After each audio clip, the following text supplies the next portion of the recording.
Bienvenidas y bienvenidos al tercer y último día y el último bloque de este gran encuentro internacional de la Escuela de Salud 2020, organizado por Duoc UC y denominado Inteligencia Artificial en la Educación Superior y Tecnologías al Servicio de los Pacientes.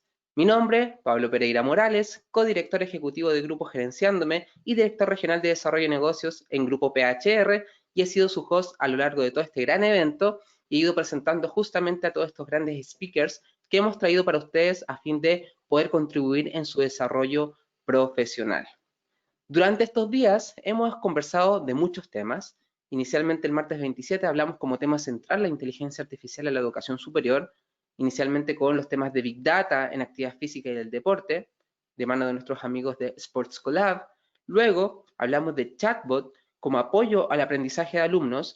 Vimos cómo estas herramientas y estas tecnologías nos permiten poder apoyarnos en justamente cómo entregar una mejor experiencia a nuestros alumnos y facilitar también así la gestión de nuestros docentes.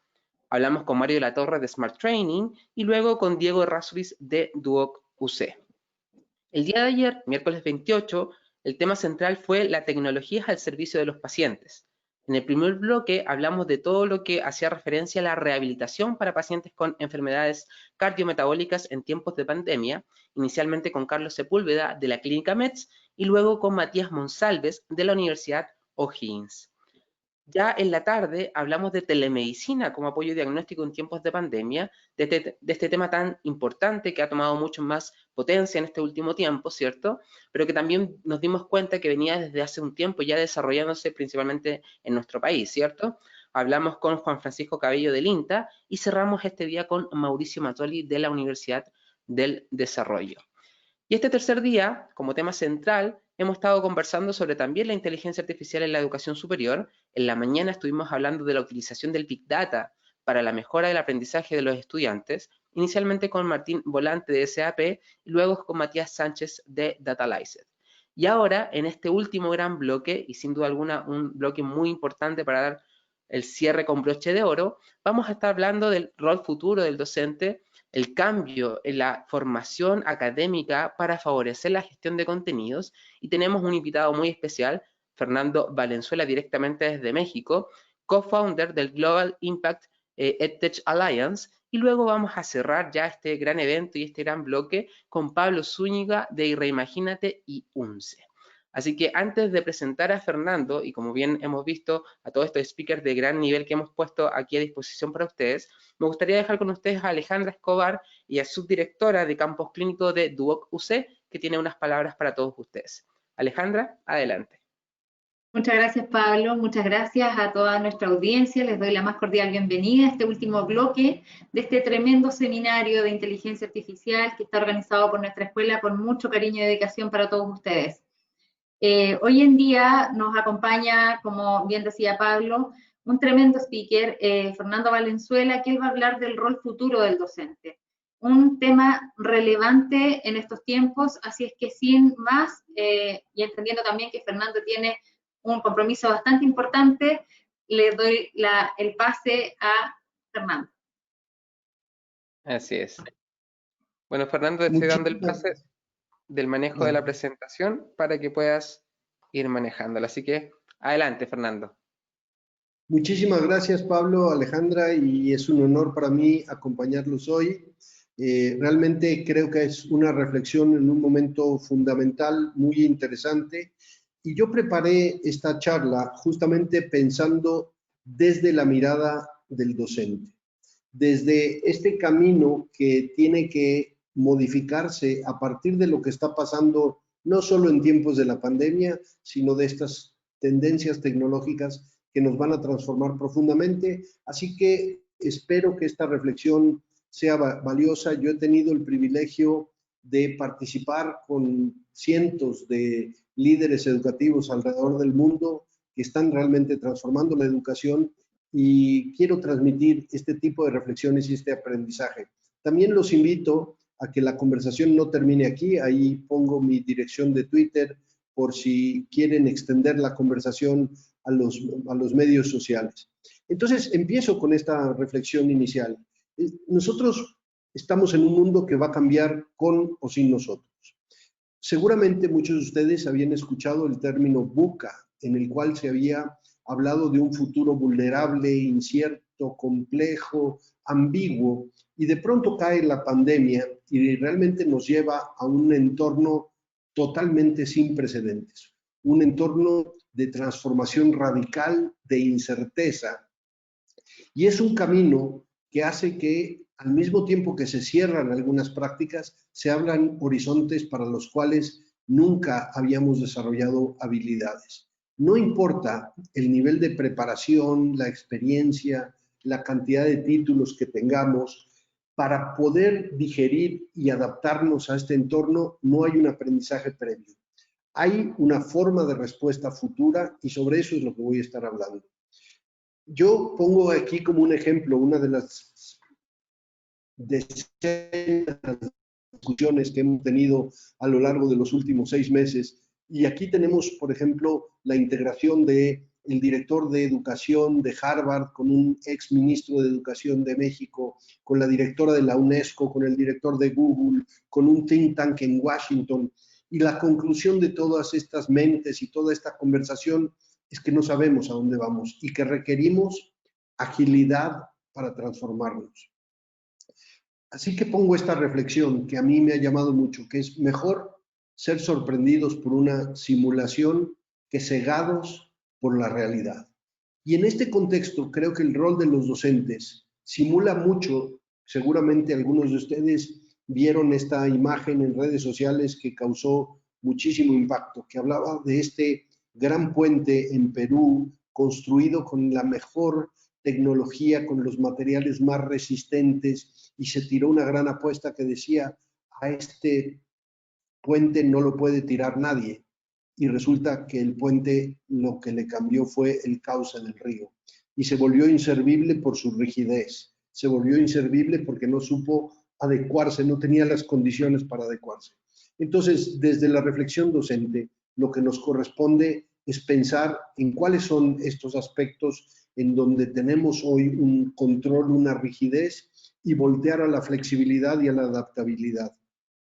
Estamos viendo prácticas en la pandemia que nunca hubiéramos sospechado, gente que está tratando de adecuarse, de adaptarse, de entrar, y un nuevo renacer, un renacer que permite nuevas oportunidades, que permite una mirada más fresca, pero siempre de cara al aprendizaje. Nuestros estudiantes van a aprender de forma distinta, se van a enfrentar al mundo de forma distinta, van a ver tendencias que a nosotros nos parecen excesivas o raras, como por ejemplo esto que está ocurriendo con las escuelas flotantes. La primera escuela flotante en Nigeria, que surgió porque había demasiadas inundaciones, y de pronto empiezan a copiar este modelo en otras ciudades para tratar de adecuar estas escuelas al aire libre, con ventilación, con formatos distintos. Esto quiere decir que el escenario que teníamos educativo, que nos llevaba a todos en un mismo orden, en un mismo grado, con el mismo contenido, el mismo examen al mismo tiempo, como si todos fuésemos a vivir en el mismo lugar, con las mismas condiciones, con el mismo tipo de familia, se rompió fundamentalmente. Y al romperse fundamentalmente obliga a hacernos preguntas muy complejas, muy difíciles. Obliga a pensar qué estábamos haciendo al tratar de llevar a todos los estudiantes en el mismo ritmo, al mismo vagón de aprendizaje, y si no era que si en vez de ser educadores fuéramos arquitectos, estábamos construyendo casas y edificios que no estaban listos para este futuro.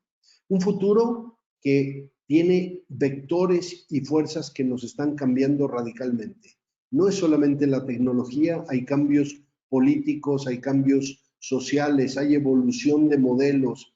Y efectivamente, aquí empezamos a ver cómo todas estas fuerzas, con el aceleramiento que ocurrió en la pandemia, inversiones millonarias alrededor del mundo en inteligencia artificial, en blockchain, en realidad aumentada, en el uso de los drones, en modelos de algoritmos sofisticados, en robótica. Todo eso junto, proyecciones que esperábamos que llegaran en el 2025, 2030, se han acelerado por lo menos 5 años y se han expandido porque fondos y recursos que no estaban destinados a digitalizar la educación, de pronto se han dado cuenta de este estado de emergencia para digitalizar la educación. Así que entramos en este momento donde nuestros estudiantes van a vivir una realidad de convivencia con la digitalización, con la tecnología, que se aceleró, que va a permear todos los ámbitos de la vida y para el cual tenemos que ajustarnos. Estamos en este punto donde las capacidades humanas han sido ya superadas por las capacidades tecnológicas. Y en ese sentido, el rol de los docentes corresponde a empatar la tecnología con el humanismo, a pensar en prácticas que nos regresen esta visión humana, ética, empática, que permita usar la tecnología y solamente complementar la tecnología cuando ésta no alcanza. ¿Por qué vamos a enseñar un contenido que hoy puede fácilmente accederse con la mejor calidad en la tecnología? Y mejor enfocarnos en los aspectos humanos que no van a poder ser reemplazados por tecnología y en esta convivencia entre la máquina y la persona. Bajo este esquema, entonces, aquí vemos, por ejemplo, esta aceleración de cuánto se requería de capacidad de cómputo para entrenar una red neuronal y generar una inteligencia sobre las imágenes. Esto se aceleró 2016, 2017, 2018. Toda esta tracción, esta aceleración es la que estamos viviendo. Asimismo, nuestros estudiantes no solo van a trabajar o a estudiar en un momento, se rompieron las fronteras entre el tiempo de estudiar, el tiempo de trabajar, el tiempo de jugar, el tiempo del entretenimiento. Todo se empieza a mezclar, vamos a vivir y a trabajar por 60, 70 o 80 años, vamos a cambiar de empleos mucho más seguido, vamos a tener un tipo de educación que no puede terminar en un plazo y dejemos de pensar que estudiando 4 años en una universidad quedamos listos y preparados para el futuro. Bajo este entorno, entonces, ¿qué podemos hacer los docentes? Lo primero, aquí uso la referencia del doctor Isaac Adises, lo primero que tenemos que hacer es perder el control, perder la rigidez, perder el control y ganar flexibilidad. Una persona, una institución, un modelo, no es más joven o más viejo por los años que tenga, es más joven o más viejo por la necesidad de control que tenga. Y entonces tenemos que lograr perder control para ganar flexibilidad. Dejemos de controlar los horarios, los exámenes, las estructuras, que generemos flexibilidad en el tipo de aprendizaje, generemos flexibilidad en la forma en la que nos acercamos y nos comunicamos y evaluamos a nuestros estudiantes. Entonces, uno de los grandísimos desafíos que tenemos en este impacto de la tecnología tiene que ver con dar flexibilidad y encontrar ese balance, porque también si nos pasamos de flexibilidad, como me ocurre a un niño de 2 o 3 años, tiene tantísima flexibilidad que lo que ocurre es que está en peligro permanente, se puede quemar, puede caer en el agua, puede tener un shock eléctrico, tenemos que estar muy pendientes. Entonces, ¿cuál es el estado de flexibilidad que nos va a permitir esta aceleración? Así también vemos que entonces los currículums, la forma de aprender, el tipo de contenidos, era muy lineal. Uno tendría que estudiar una materia, después profundizar en la materia, después profundizar en la materia, y entonces teníamos unos contenidos que eran demasiado verticales. Poco a poco, la educación superior empezó a cambiar esta mirada y a construir estos contenidos en T. Profundizábamos, sí, en algún tema, pero teníamos que ampliarlo con otros, teníamos que complementarlo con un tema mucho más multidisciplinar. En este momento, los contenidos ocurren más en un término de X, contenido que tiene un aspecto humano, un aspecto tecnológico y que tiene mucho más multidisciplinas, mucho más variación. En este sentido, lo que ha pasado, como en todo proceso de innovación, transformación, de adaptabilidad, ocurre que hay un 1% de docentes, de líderes, de innovadores que ven venir estas señales y empiezan a ajustar su práctica, su mirada, su visión hasta este futuro, empiezan a innovar. Después hay una segunda capa que los empieza a seguir, que dice esto que hizo el 1% me parece interesante, lo voy a experimentar. Y hay un 90% que quedan en un rezago, que siguen esperando que alguien tenga la respuesta, que no se animan a experimentar, a explorar, y que están esperando que algún lineamiento o una formación docente o alguien llegue con una ruta definida para que la podamos seguir. Creo que esta es otra de las reflexiones importantes para nosotros como docentes. Les voy a compartir un ejercicio que hicimos hace algunos años con el gobierno de California para ver estas fuerzas de transformación. Estábamos empezando a percibir cómo esta educación rígida, cómo los libros de texto, cómo la forma en la que asignábamos grados, la forma en la que dábamos títulos, la forma en la que el aprendizaje ocurría en las clases empezaba a morir. Y necesitábamos un tipo de flujo distinto, necesitábamos repensar la educación en un modelo mucho más flexible, en un modelo mucho más dinámico, en experiencias de aprendizaje multidisciplinarias. Así que todo esto ya venía ocurriendo antes de la pandemia. ¿Qué más venía ocurriendo dentro de la pandemia? Bueno, pues ciertamente que la calidad educativa, estos son datos de PISA, de América Latina, en educación básica, es un rezago y tenemos un rezago muy doloroso, muy trascendente, que hace que el 75-80% de nuestros estudiantes llegan a la universidad con muy baja capacidad de asimilación, de construcción, de formación. Y yo estoy seguro que esto todos nosotros lo hemos vivido cuando damos clases y nos llegan estos alumnos con poca preparación.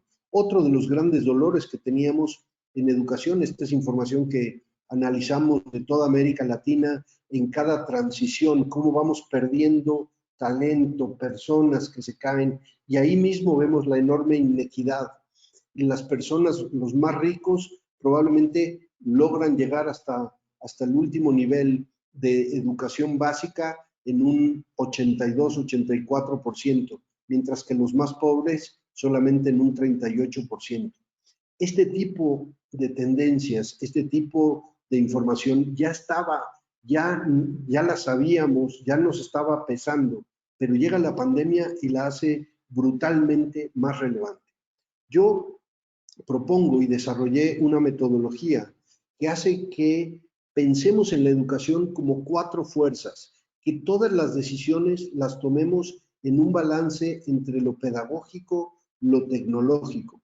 Quienes entendemos de pedagogía no entendemos de tecnología, quienes entendemos de tecnología no entendemos de pedagogía, pero ahora eso ya no es suficiente, ahora hay que entender los recursos, el capital, la asignación de tiempo, la administración y finalmente entender la inequidad, el cierre de brechas, las brechas de género, las de pobreza socioeconómicas. Entonces, de pronto, entender de una sola de estas fuerzas nos puede hacer tomar decisiones incorrectas.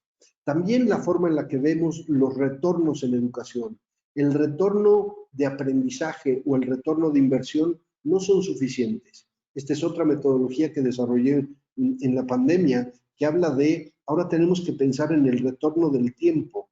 ¿Cuánto vale el desplazamiento de un estudiante para llegar a la clase de las 7:30? ¿Cuánto vale el desplazamiento de un docente para impartir su clase? ¿Cuánto valen los 50 minutos de aula presencial? ¿Cuánto vale la información que nos puede dar un computador que no tenemos en forma presencial? ¿Cuánto vale la confianza que le ofrecemos a nuestros estudiantes de la calidad docente, del uso de sus recursos? ¿Cuánto vale el impacto de conocer cuántos de nuestros estudiantes tienen padres educados versus aquellos que no tienen padres educados? Entonces, de pronto, existen demasiadas implicaciones en la educación que se tienen que mirar siempre en equilibrio y en balance. Yo les presento esta historia que para mí siempre ha sido muy inspiradora, del profesor David Levin, profesor de física, que empezó a cansarse de dar clases de forma de espaldas, fórmulas complejas para sus estudiantes y creó una manera mucho más vívida y dijo, voy a aplicar todas mis fórmulas y voy a construir un péndulo de concreto y lo voy a lanzar a toda velocidad en el salón y voy a demostrar que la física es perfecta, que la matemática funciona, que las fórmulas sirven para la vida real. Y fue así que lanzó este péndulo de concreto en medio de la clase y ese péndulo estaba calculado perfectamente para quedar a 200 kilómetros por hora y solo a 2 milímetros de su barbilla, representando estas fórmulas de forma distinta, creando enganche en sus estudiantes, creando admiración, creando un interés que no había logrado crear en años de dar clase. Ese es el rol docente. El otro aspecto que tenemos que integrar es el de las emociones. Aquí les dejo otra herramienta que me pareció muy relevante a lo largo de la pandemia, que es el Atlas de las Emociones. No hay clase posible, no hay lección, no hay interacción que no empiece por las emociones, que no nos ayude a identificar, expresar que estamos viviendo un tiempo de frustración, de decepción, de miedo, de angustia, de enfermedad, que todos, docentes, directivos, profesores, estudiantes, todos estamos bajo una tensión emotiva totalmente distinta. Entonces, creo que uno de los grandes aprendizajes y una de las grandes lecciones para desarrollar contenido de aquí en adelante es siempre incluir elementos emocionales, gestión de las emociones, identificación de las emociones, para poder entonces empezar la clase. Otra gran tendencia que ha pasado en esta digitalización de la educación es que los docentes se empiezan a convertir en estrellas, en rockstars. Aquellos, ese 1% que les hablé, de pronto surgieron modelos de negocio donde una buena clase de astronomía, de psicología, de lo que ustedes quieran, en forma digital, de pronto llega a millones de estudiantes. De pronto el docente se convierte en un artista, puede desarrollar elementos que eran del mundo del entretenimiento, usando la tecnología para crear otro tipo de lecciones. Y estos modelos, pues ahora también con la inteligencia artificial, se van a maximizar, a exponenciar radicalmente. Voy a entrar en algunos ejemplos que tienen que ver con el impacto de la inteligencia artificial en la educación. Uno de los factores importantes de los docentes es que no veamos el desarrollo tecnológico exclusivamente en el área de la salud, en el área que nos corresponde. ¿Por qué? Porque esta mirada tan enfocada, así como hablaba al principio de los currículums verticales en T o en X, resulta que la innovación y el impacto que va a venir a nuestros estudiantes no va a venir en forma lineal, no va a venir en la industria, no va a venir en la salud, puede venir de un mundo totalmente distinto. Y aquí voy a hacer un breve recorrido sobre lo que está pasando en inteligencia artificial y las diferentes áreas en las cuales esto puede ocurrir. Ejemplo, la programación.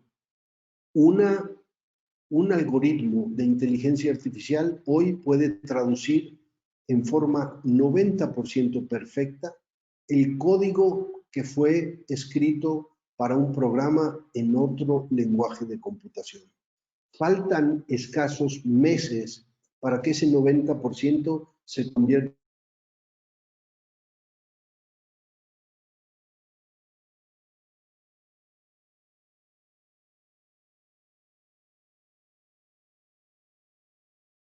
en 100%, para que una computadora programe, limpie código, desarrolle código de programador. Parte de lo que tenemos que hacer como docentes es entender qué está pasando en el mundo de la programación.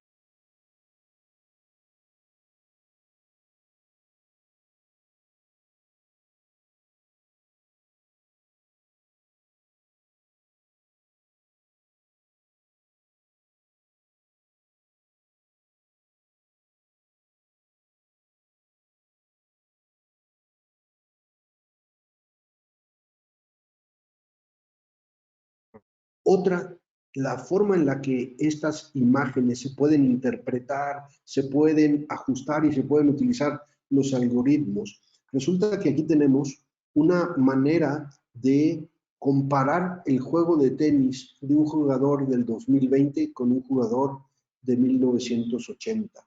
¿Por qué? Porque la computadora puede interpretar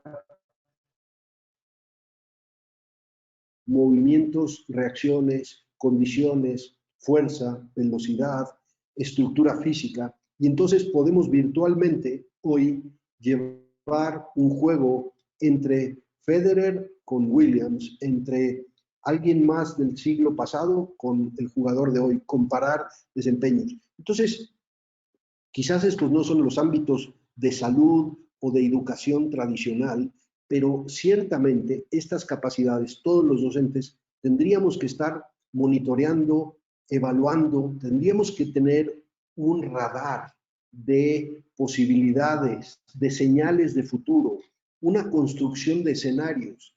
¿Qué pasa si esta misma tecnología la utilizamos en áreas de salud? ¿Qué tipo de contenido tendríamos que crear para comparar el desempeño? Este aprendizaje lateral, esta idea de que la tecnología se genera en un área pero se aplica en otra, tiene que prevalecer a lo largo de nuestra estructura.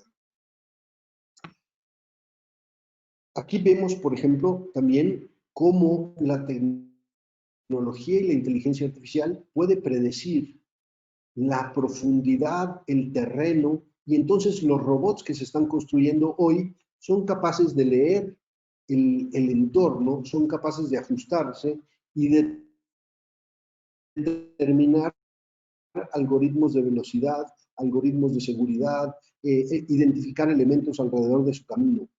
¿Cuál de estas capacidades, de estos contenidos, podríamos integrar en nuestra práctica docente? ¿Podríamos llevar a experimentar dentro de la medicina, dentro del área que nos corresponda?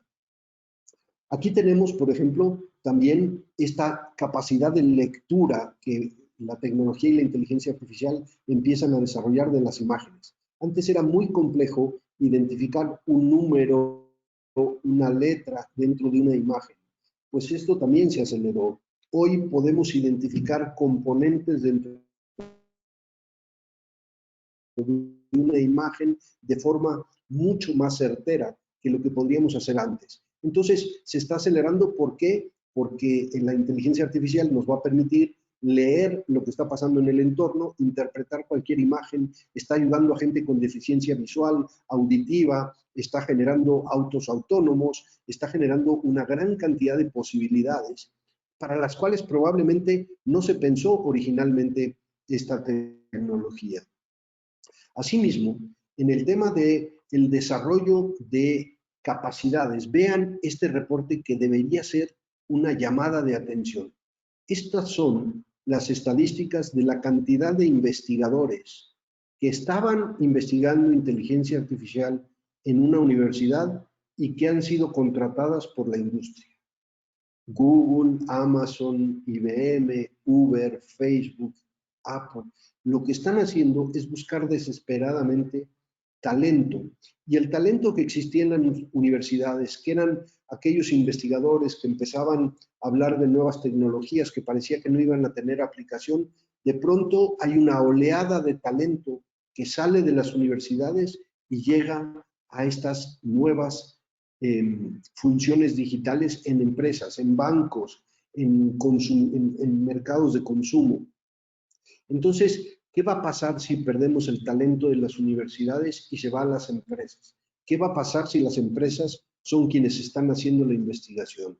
Aquí les presento la primera universidad en inteligencia artificial en Emiratos Árabes, en Dubái. Esta va a ser una tendencia, es otra señal de futuro, donde van a empezar a surgir modelos distintos, donde vamos a empezar a hablar de investigación. Vean la cantidad de investigación que se ha publicado sobre este espacio de inteligencia artificial que se conoce como NeuroIPS. Y vean que el productor de investigación número uno, antes que cualquier universidad, es Google. Esto es lo que está pasando en el mundo. Esto es una llamada de atención. Esto es una señal de alerta. Esto nos obliga a repensar nuestras prácticas, a modernizarnos, a flexibilizarnos. a repensar que la investigación en inteligencia artificial principalmente está ocurriendo en China y en Estados Unidos. El resto de los países estamos muy atrás, muy lejanos, muy inconscientes. Quienes van a poner las reglas de toda esta tecnología, quienes nos van a traer los nuevos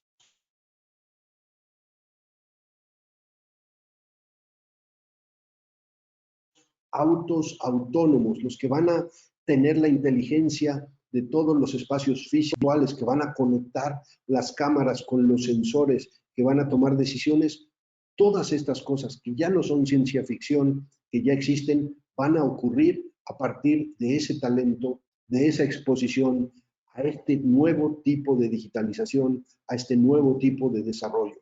Y en América Latina estamos muy atrás. Esto está pasando también en seguros, por ejemplo. El área de seguros ahora puede leer las imágenes e inmediatamente analizar el impacto, cotizar la reparación, evaluar el daño, informar a una cantidad de gente. Y esto surge de una foto en un celular interpretada por inteligencia artificial y comunicada en segundos a todo el ecosistema que lo vincula. Quiere decir que la comunicación, la integración, la toma de decisiones basada en tecnología va a afectar todos los aspectos del desarrollo humano. Los docentes estamos lejos, estamos desvinculados. Miren lo que ha pasado en temas de ciberseguridad. Solamente en la época del COVID, entre marzo, las primeras semanas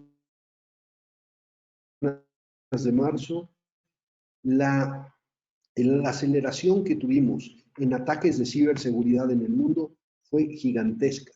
El desarrollo que ha tenido la inteligencia artificial para evaluar aspectos como la identificación de un documento, de la veracidad de una información, de la veracidad inclusive de una persona, de identificar automáticamente si se trata o no de la persona que estamos en cuestión, identificar que también hay fuerzas malignas que toman una imagen y la convierten en un doble digital que no existe.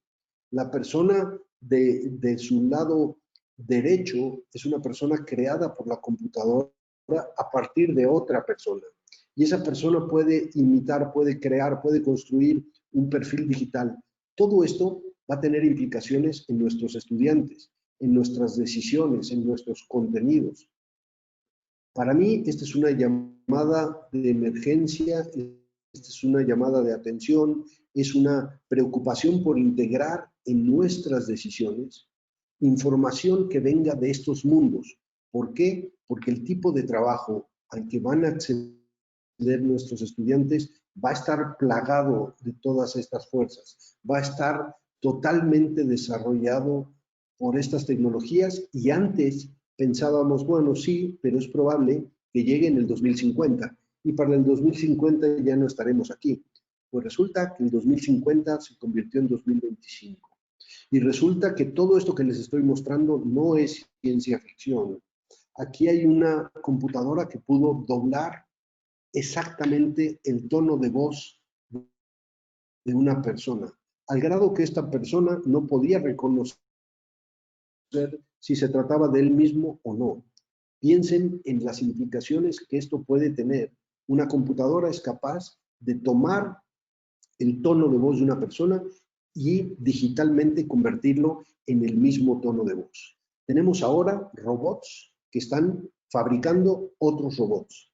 Si aceleramos esa tendencia, pues ¿cuántos robots los puede fabricar otro robot para que ese otro robot fabrique más robots en una aceleración de millones de dólares en todo el mundo, surgiendo de esta necesidad de acelerar nuestra vida en forma muy contundente? Esto va a tocar todas las áreas de conocimiento, va a tocar el entretenimiento, va a tocar el desarrollo físico, el desarrollo mental. También quiero traerle a la mesa esta reflexión de la aceleración que ocurrió y que hemos estado viendo en la neurociencia, en la unión de la pedagogía, la psicología y la neurociencia. No sé si acompañaron las noticias, hace apenas unos meses, el fundador de Tesla, Elon Musk, lanzó la iniciativa que se llama Neuralink, que va a ser el primer chip conectado en el cerebro de un ser humano. Este primer chip conectado en el cerebro de un ser humano está generando que todo el talento se vaya a diseñar, a experimentar, a entender el funcionamiento del cerebro y entonces afectarlo con la electricidad que viene de estos chips. Así, en este mundo, también se aceleraron los drones, la capacidad logística, trabajos que antes se consideraban que iban a ocurrir exclusivamente por humanos. De pronto un dron puede recorrer un almacén, hacer el conteo, tomar las fotos, verificar el peso, mandar la información y lo hace en fracción de tiempo que le correspondería a un ser humano. Resulta que hoy todos estos almacenes que tuvieron que cerrar, todas estas áreas donde el contacto físico se tenía que repensar, pues de pronto han dicho, bueno, vamos a experimentar con drones. Esto hace que estemos en esta frontera donde empezamos a pensar en cosas más del lado artístico, restrictivo, apuestas agresivas, y poco a poco empiezan a llegar a la vida real. Esta es una metodología que utilizamos para pensar el futuro de la educación. Lo empezamos a pensar desde un lado totalmente sin restricciones, como una obra de arte, y poco a poco lo empezamos a llevar a una estrategia, a un marco mucho más establecido. Se crean escenarios de futuro, se crea una situación de futuro y se empiezan a crear instrumentos de futuro. Esta metodología de diseño de futuro para mí es otro de los componentes del desarrollo docente. No veo un docente y no veo un estudiante que no tenga herramientas para imaginar el futuro, para actualizarlo. No veo un estudiante y un docente que no esté al tanto de cómo está cambiando el impacto social de nuestras decisiones, de cómo estamos repensando el rol humano, en la definición de prosperidad, el impacto con el planeta y sobre todo este entorno de colaboración, donde finalmente nos damos cuenta de que por más talento que tengamos en nuestra facultad, en nuestra universidad, en nuestro país, nunca vamos a tener más talento que el talento de la colaboración, el talento humano que existe fuera de nuestra institución. Bajo esas premisas, entonces, lo que está ocurriendo, que es un poco esta fuerza de humanización, es el crecimiento del propósito. ¿Cuál es el propósito de nuestra clase, de nuestra institución? ¿Cómo le damos sentido a la vida? Siempre hablamos de que nuestros estudiantes nos estamos preparando para funciones que aún no se han inventado, para puestos de trabajo que aún no existen. Pues yo me di a la tarea de buscar en mi propio LinkedIn pues todos aquellos contactos de primer nivel que tengo yo, gente conocida, que tiene un puesto para el cual no existe una carrera, una universidad, que el puesto lo inventaron y que el día que esa persona salga de ese puesto, la persona que lo reemplace seguramente lo va a reemplazar con otra función totalmente distinta. Cierro con esta reflexión sobre el talento. Resulta que Coursera y todos estos MOOCs que hacen los nuevos cursos que están justamente trayendo conocimiento de vanguardia, empieza a identificar cuáles son los países que están más conectados con estas tendencias, que están más familiarizados con la nueva tecnología. Y aquí encontramos que las habilidades tecnológicas, pues los países que más las están asimilando son países como Rusia y como Suiza, pero si nosotros buscamos a Chile, a Perú, a Venezuela, a México, estamos atrás, Colombia, estamos quedándonos atrás. Chile lo encontramos ahí en el lugar número 30. De los países que están consumiendo esta nueva habilidad. En el tema de negocios también se está analizando. Cuando tenemos una organización que tiene estudiantes, puede analizar qué contenidos, qué estudiantes nos están haciendo, qué comportamientos hay. Y esto es lo que está determinando el futuro. Otra de las áreas, por ejemplo, en ciencia de datos. ¿Dónde estamos en ciencia de datos? Vemos en casi todas estas reflexiones, en casi todas estas estadísticas, vemos a Chile en un lugar de 30, entre 60, a media tabla. El resto de Latinoamérica de pronto está un poco más atrás. Y eso ocurre porque porque nos estamos perdiendo de esta conversación multidisciplinaria, mucho más amplia, mucho más grande. Les recomiendo leer este reporte de Coursera porque me parece que es muy relevante. Otra de las herramientas que quería compartir. Aquí entramos también, por ejemplo, en ver todas las universidades, cómo han ido creciendo su oferta de cursos de Machine Learning, de inteligencia artificial, y cómo tenemos un desafío enorme en estos sectores y el género femenino. Si tuviéramos que hacer un cambio trascendental en nuestra vida, sería que todas estas áreas de disciplina, todas estas disciplinas que conforman la inteligencia artificial, que no es una materia, necesitamos para la inteligencia artificial una combinación de habilidades, también es necesario asegurar el balance de género. Si tuviéramos que hacer una iniciativa transformadora, impactante, sería asegurar que las mujeres tienen cuando menos el 50% de todas estas. Esta es una preocupación a nivel mundial que tenemos que resolver para el futuro de la educación. Entro a la fase final. Nos ha cambiado el mundo, nos ha cambiado la educación, nos ha digitalizado y esto no va a volver a ser como era antes. Han surgido miles de tecnologías, miles de plataformas que llegan a la educación. Este es un esfuerzo que hicimos entre varias organizaciones para hacer un mapa de toda la innovación educativa que estaba ocurriendo en el mundo. Estamos mapeando cuánta inversión en digitalizar la educación está ocurriendo, en dónde está ocurriendo. Vemos que en China es 10 veces más grande, que aún los porcentajes de digitalización de educación son 4%, mientras que en salud son casi 50%. Yo empecé este camino hace 10 años, pensando en que la única manera de transformar la educación era a partir del emprendimiento educativo. Pero el emprendimiento educativo que tiene éxito es el emprendimiento educativo que tiene a un docente conectado con las últimas tecnologías, con la inversión, con los jóvenes que están en este trayecto. Eso me llevó a crear el primer concurso mundial de emprendimiento educativo. Llevamos 7 años haciéndolo. Hay muchos emprendedores, incluso chilenos, que han participado, que han ganado. Este concurso evalúa 500 emprendimientos todos los años. Evalúa emprendimientos de Rusia, de China, de Japón, de Brasil, del resto de Latinoamérica. Recientemente, en abril, lanzamos el mapa de los 100 EdTechs más importantes de Latinoamérica, muchos chilenos aquí, lo cual me da mucho orgullo, y este trabajo es el que me llevó a ser distinguido como una de las 100 personas con mayor influencia en la tecnología en educación.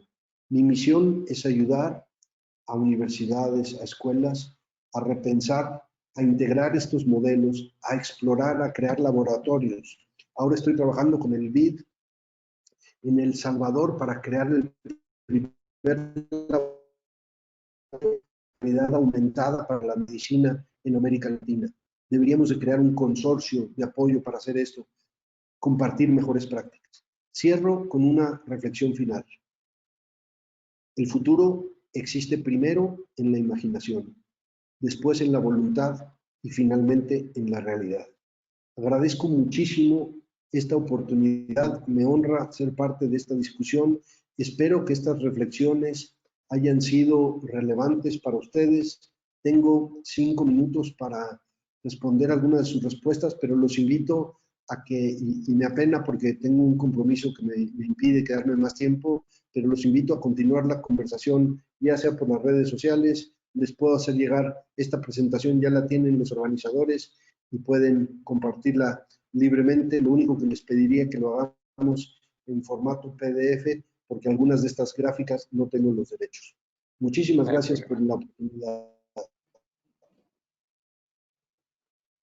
Buenísimo. Muchísimas gracias, Fernando. No sé si me escuchan bien. Por favor, si me pueden confirmar. Sí, perfectamente. Perfecto. No, muchas gracias, Fernando, por tan magistral charla que nos acabas de dar con toda esta información y esta también reflexión tanto del rol docente, del cambio, justamente lo que está sucediendo en la educación, y al mismo tiempo cómo las tecnologías van ganando cada vez más espacio en esto, pero al mismo tiempo cómo las empresas también se están haciendo presentes en las investigaciones y, como bien comentabas, un llamado de atención, ¿cierto?, a las instituciones de educación. Entonces, en ese sentido, súper interesante hacerte una pregunta justamente que nos comparten, que es desde tu mirada, ¿cierto? ¿Qué características ves que deben desarrollarse y que son claves para que los docentes justamente lleguen a esta figura de rockstar que nos comentaste en algún momento? Mira, yo creo que lo principal es colaborar con los estudiantes y conectarse con el mundo del emprendimiento. Los estudiantes de hoy están utilizando herramientas, se están conectando. Yo acabo de hacer un trabajo de gamers con una plataforma que se llama Twitch, que básicamente integra a todos los jugadores, y entonces empezar a pensar qué pasa si usamos Twitch para la educación, qué pasa si creamos un canal de TikTok para la educación. Entonces, las herramientas con las que hoy los estudiantes están enganchando no deberían ser ajenas a la educación. Y el otro aspecto que me parece fundamental es este de cerrar la inequidad, de pensar en que tenemos inequidad socioeconómica, inequidad de género, y entonces tenemos que crear un contrapeso, que todos los proyectos sean liderados por una mujer, que todos los que tienen algún estudiante cuyos padres no fueron educados tengan un apoyo de otros estudiantes cuyos padres sí fueron educados. Ahí es donde yo encuentro este balance entre lo tecnológico, lo pedagógico, el impacto, el uso de recursos y la innovación. Excelente, buenísimo. Y desde la mirada de las instituciones, tú hablabas de perder el control para ganar flexibilidad. ¿Cómo ves justamente esa transición en las organizaciones de educación, considerando que hacer un cambio como ese probablemente puede presentar muchos desafíos? Bueno, pues para mí la primera reflexión es que si hay algo positivo que llegó con esta pandemia fue justamente que nos obligó a romper el control. No lo hubiéramos logrado antes. Esto no se, normalmente los seres humanos teníamos muchísimo control de estructura y teníamos que llegar todos a la clase al mismo tiempo y teníamos que tener el examen al mismo tiempo. Eso no va a ocurrir más. Yo creo que estamos en este punto donde se ha roto el control. Me da muchísima pena, me están llamando y tengo que salir en un minuto. No te preocupes. Te agradecemos, Fernando, entonces. Muchísimas gracias por tu participación. Alejandra, tus últimas palabras para Fernando para despedirlo. Sí, Y a agradecer Pablo Zúñiga simplemente, un saludo, un agradecimiento por su facilidad. agradecerle simplemente la tremenda charla, Fernando, y nos quedamos con una tremenda también historia y gracias por la experiencia compartida, porque sin duda va a ser relevante para nosotros también y subirnos muy bien a esta nueva era. Muchísimas gracias por el tiempo y espero seguir colaborando y cerca de su esfuerzo. Los felicito por esta iniciativa. Saludos. Nos Muchas vamos a gracias. contactar. Hasta luego. Chao, chao. Éxito en tu premiación, Fernando. Buenísimo. Vamos avanzando entonces en el programa. Ahí Fernando claramente nos deja una tremenda reflexión, ¿cierto? Una invitación a seguir adaptándonos y entender que en definitiva hoy día el mundo cambió y tenemos que adaptarnos a este cambio y tratar de ser referentes, ¿no? Justamente en esta nueva ola que se viene. Así que recordarles también a nuestros asistentes que terminado el bloque, les va a llegar esta encuesta a sus correos para que puedan respondernos y nos puedan retroalimentar de cómo les pareció estas últimas sesiones y el programa en su conjunto. Importante también que tengan presente que probablemente tengan que ir a la bandeja de spam a encontrar el correo. Ya nos pasó ahí algunos casos que le llegó a esa sección para que lo puedan revisar también. Pero en definitiva, igual vamos a tratar de mandarle de otra forma la encuesta también para que la puedan responder. Sus opiniones, sin duda alguna, nos van a ayudar mucho a seguir mejorando instancias como esta que se han preparado con mucho cariño y mucho trabajo para todos ustedes. Así que, bueno, ya con la presentación de Fernando, vamos a dar inicio a la última sesión de este gran encuentro internacional de la Escuela de Salud 2020, organizada por Duoc UC y denominada Inteligencia Artificial en la Educación Superior y Tecnologías al Servicio de los Pacientes. Mi nombre es Pablo Pereira, para los que se vienen sumando en esta transmisión. He sido su host a lo largo de todo este evento y he ido presentando justamente a cada uno de los speakers de talla internacional, como acabamos de ver, que nos han acompañado en todo este gran evento. Así que ahora me gustaría darle el paso a Alejandra Escobar, nuestra subdirectora de campos clínicos, que tiene unas palabras de bienvenida para todos aquellos que se nos están sumando en este último bloque. Alejandra. Muchas gracias, Pablo. Muy buenas tardes a todos aquellos que se están sumando en este momento a esta última charla de nuestro tremendo encuentro para dar paso también a un tremendo expositor, a un tremendo exponente, un speaker de talla gigantesca. Así es que dejo con ustedes hoy día a Pablo Zúñiga para terminar este encuentro.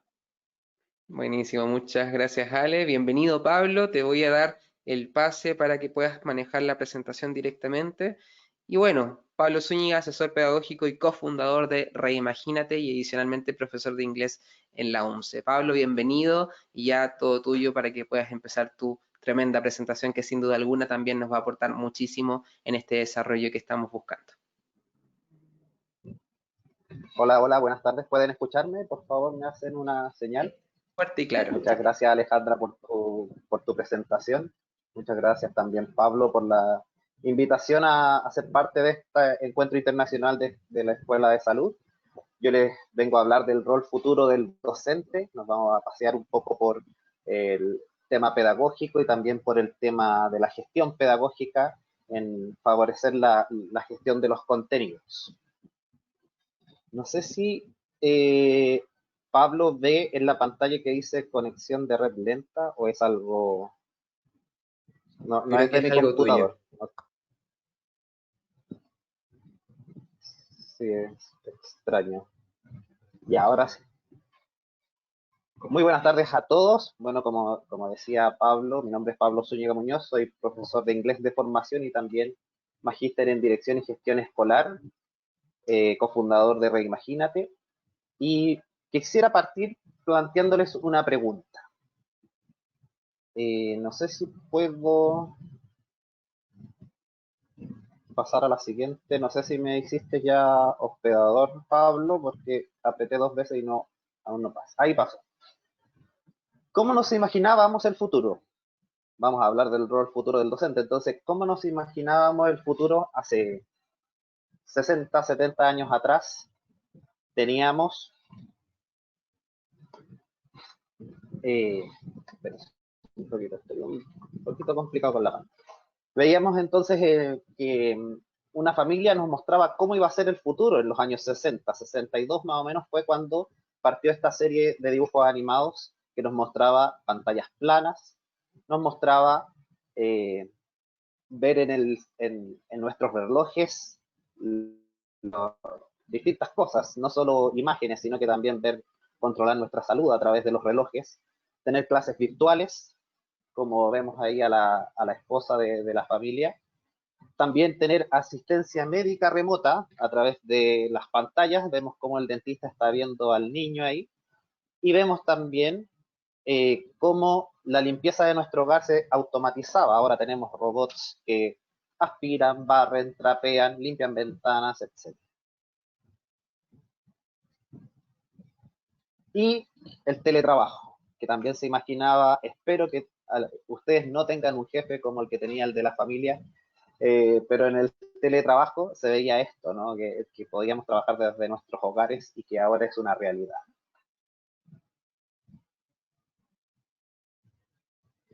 Vamos a responder cómo nos imaginamos el futuro, cómo nos imaginamos el futuro de la educación y cuál será nuestro rol como docentes. Dentro de esta presentación veremos primero el rol futuro del docente. Vamos a hacer un análisis al respecto. Hay 2 tipos de aprendizaje que se están viendo en los últimos 5 años y que están cada día tomando más preponderancia respecto a lo que es el aprendizaje tradicional y el aprendizaje profundo, que distintos autores lo plantean de distintas formas, pero el autor al que yo cito, al que yo sigo, que es Michael Fullan, habla de aprendizaje profundo. El aprendizaje tradicional impulsado por el docente, mientras que el aprendizaje profundo es liderado por los estudiantes, y el docente está enmarcado como guía, como facilitador solamente. Transmite conocimientos existentes del aprendizaje tradicional, pero el aprendizaje profundo los conecta con la resolución auténtica de problemas del mundo real. El aprendizaje tradicional está orientado al cumplimiento, mientras que el aprendizaje profundo construye nuevas relaciones entre los estudiantes, los docentes, la familia y su comunidad. El aprendizaje tradicional, el estudiante termina siendo como receptor de todo lo que el profesor le decía, mientras que ahora en el aprendizaje profundo el estudiante es un investigador y desarrolla conocimiento. En el aprendizaje tradicional el aprendizaje es impersonal, mientras que el aprendizaje profundo se conecta significativamente con el interés y la voz del estudiante. La agencia estudiantil no está clara en el aprendizaje tradicional, mientras que el aprendizaje profundo profundiza el deseo humano de conectarse con otros para hacer el bien. Y finalmente la tecnología en el aprendizaje tradicional se utiliza para transmitir y consumir, mientras que en el aprendizaje profundo la tecnología funciona como conector y amplificador. El profesor ya no es el conocedor de todo. Internet sabe mucho más que todos nosotros. Y un estudiante puede fácilmente acceder a información. Por tanto, tenemos que quedarnos con esta idea de que el mejor profesor no es aquel que sabe más, sino aquel que hace que sus alumnos aprendan más.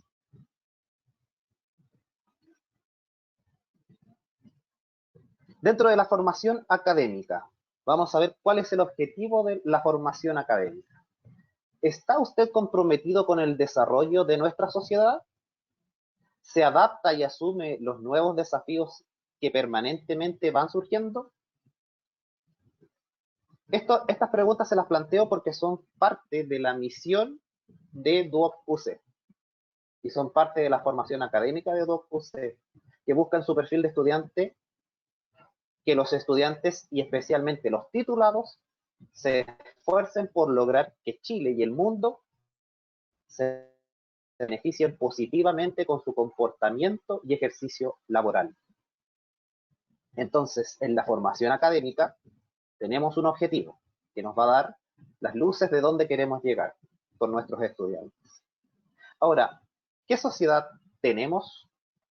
¿Y por qué es tan importante la sociedad que tenemos y la sociedad que queremos? La sociedad que tenemos hoy en día pide a gritos bienestar y equidad. Esto no solo pasa en Chile, pero pasa en todo el mundo. ¿Qué pasa con el bienestar? Las personas no están viviendo en bienestar. Vemos ahí una imagen de Puchuncaví, la contaminación que sufre la gente que vive ahí, los incendios forestales, que no solo pasa en Chile, en la zona desde la 5ª región hasta la 9ª región en los veranos, pasa en California, pasa en Australia, pasa en otras partes del mundo en que los incendios forestales, debido a la sobreexplotación de los bosques, es un tremendo problema, sobre todo para las gentes que viven cercano a ellos, ¿no? Vemos una foto acá de la deforestación del Amazonas. También podemos ver que no conseguimos bienestar por la sequía o por el aprovechamiento de ciertas industrias del agua en desmedro del consumo humano, incluso en algunas partes. Eso pasa en Chile, les repito, y no solo en Chile, sino que también en todo el mundo. Y el acceso a la salud.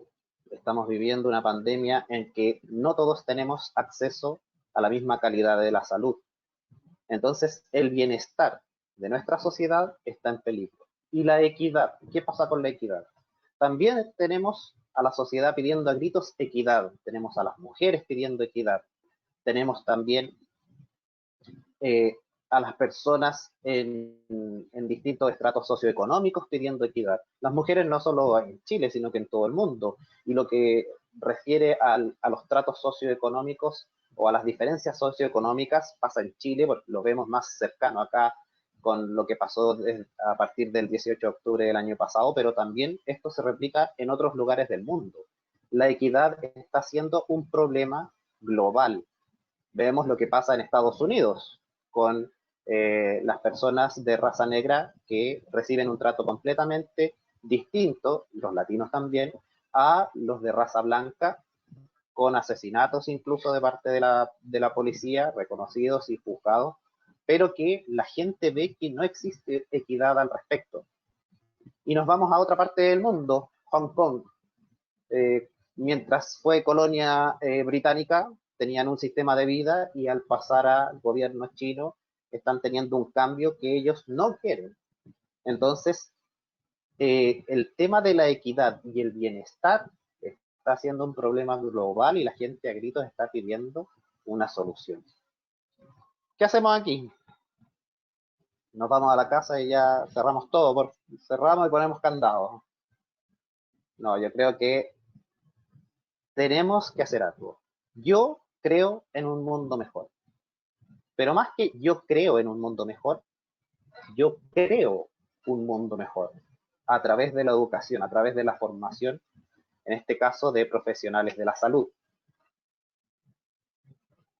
Creo un mundo que sea sustentable, que proteja la biodiversidad, que proteja a los animales, que podamos vivir en armonía con tanto los seres, tanto con la flora y la fauna que habitan nuestro planeta, también compartiendo con distintas personas, siendo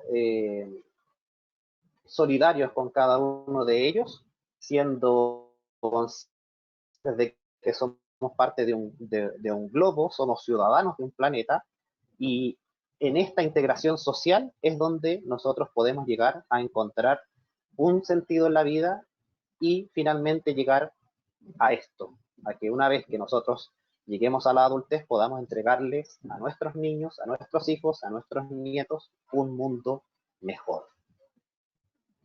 Luego de esta reflexión respecto a lo que es el bienestar y la equidad, tenemos que pensar en qué sociedad es la que queremos y qué es lo que necesitamos de nuestros estudiantes, de nuestros jóvenes, de nuestros futuros profesionales.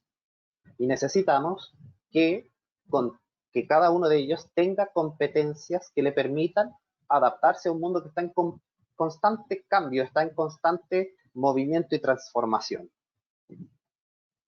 Hace un año el mundo que vivíamos es completamente distinto al que estamos viviendo ahora. Por eso es importante trabajar 6C. Algunos autores hablan de algunas más, otras menos, las integran de distintas formas. Unos les llaman habilidades del siglo XXI, otros le llaman competencias. Yo hablo de competencias globales. Primero, el carácter. El alumno debe tener carácter, ser resiliente, enfrentar las dificultades, tener tenacidad y perseverancia en sus estudios y en su vida, y que haga del aprendizaje una parte integral de su vida. Otra de las 6C, se llaman 6C en inglés porque todas empiezan con C. La segunda es la colaboración, trabajar en equipo, trabajar de manera que uno pueda desarrollar habilidades interpersonales, organizar equipos para seguir un fin común y contribuir no solo a mi aprendizaje, sino que al aprendizaje de los demás. Luego tenemos la creatividad, tener una visión emprendedora, hacer preguntas adecuadas, generar oportunidades de ideas innovadoras, transformar esas ideas en acciones y que esas acciones tengan impacto en la vida de las personas que nos rodean. Ciudadanía, pensar en que somos ciudadanos del mundo y todas nuestras decisiones, todo nuestro actuar, todo nuestro trabajo, ya sea profesional o no, en el área de ustedes de la salud, es mucho más importante en que las personas sepan que deben desarrollar un genuino interés por resolver los problemas de sus pacientes, de las personas que están atendiendo y de la sostenibilidad tanto humana como ambiental. Tenemos también la comunicación. Muchos jóvenes no saben comunicarse, no saben expresarse, no saben recibir un mensaje de buena forma, de buen ánimo, o recibir un mensaje resilientemente. Entonces, no solo de forma verbal, sino que incluyendo también las herramientas digitales, que ellos sean capaces de comunicarse de forma efectiva y elaborar mensajes para múltiples audiencias. Y por último, el pensamiento crítico. Evaluar críticamente la información, los argumentos. Ahora con las fake news es muy importante que los estudiantes tengan pensamiento crítico, que desarrollen conocimiento y que lo apliquen a su mundo. Para los profesores, ¿cómo podemos trabajar nosotros pensamiento crítico? Y aquí me quiero detener un segundo para dejarles un pensamiento al respecto en la labor docente. Muchas veces los profesores somos cómodos y decimos, ¿se entendió? ¿Quedó claro? ¿Alguna pregunta? Esas preguntas se responden con sí o no y están muchas veces condicionadas a que el alumno dice sí porque no quiere pasar por la vergüenza de levantar la mano, o no quiere entorpecer el resto de la clase, o no se siente con la confianza de comunicarse de forma efectiva. Y también porque nuestro sistema educativo los ha llevado a no criticar o a no tener un pensamiento crítico respecto a lo que se les está planteando. Y aquí yo propongo que los profesores usen preguntas que indaguen más allá de un sí o un no. Para eso usamos preguntas como ¿qué?, ¿cómo?, ¿cuándo?, ¿dónde?, ¿por qué?, ¿a quiénes? Esas preguntas realmente indagan respecto a si un alumno entendió o no entendió lo que estamos enseñando y si realmente lo adapta ese conocimiento a su mundo real. Ahora, de la gestión pedagógica. Pilares del aprendizaje profundo. Dentro de la gestión pedagógica es importante tener una concepción o un lineamiento o un marco que nos determine cómo vamos a trabajar la educación con nuestros estudiantes. Y teniendo en el centro las 6 competencias que ya les mencionaba, yo también planteo 4 pilares para desarrollar aprendizaje. Primero, asociaciones para el aprendizaje. Segundo, ambientes de aprendizaje. Metodologías innovadoras y el apalancamiento digital, que hasta el año pasado era el más débil de todos. Pero con la llegada del coronavirus y con la obligación que tuvimos todos de mutar hacia, de mudarnos hacia enseñanza remota, hacia el trabajo remoto, se fortaleció enormemente esa parte. Vamos a ir en detalle enseguida aquí. Asociaciones para el aprendizaje. Las nuevas asociaciones como estrategia de enseñanza. Cómo se asocian nuestros estudiantes, cómo se asocian con las familias, con los docentes, con las comunidades, con expertos, entre centros educativos. DUOC tiene varias sedes en el país. ¿Trabajan en conjunto todas las sedes? ¿Hay un intercambio de experiencias entre los docentes, entre los estudiantes? Los estudiantes de una misma carrera de años, de distintos semestres o distintos años, trabajan en conjunto para verse enriquecidos. Esas asociaciones para el aprendizaje son las que van a potenciar el aprendizaje de nuestros estudiantes. Y también van a potenciar nuestra labor docente. La van a hacer más enriquecedora. Ambientes de aprendizaje. Hoy me pasé una de las. Ambientes de aprendizaje. Los espacios físicos, la sala de clases, ya no es el único lugar para aprender.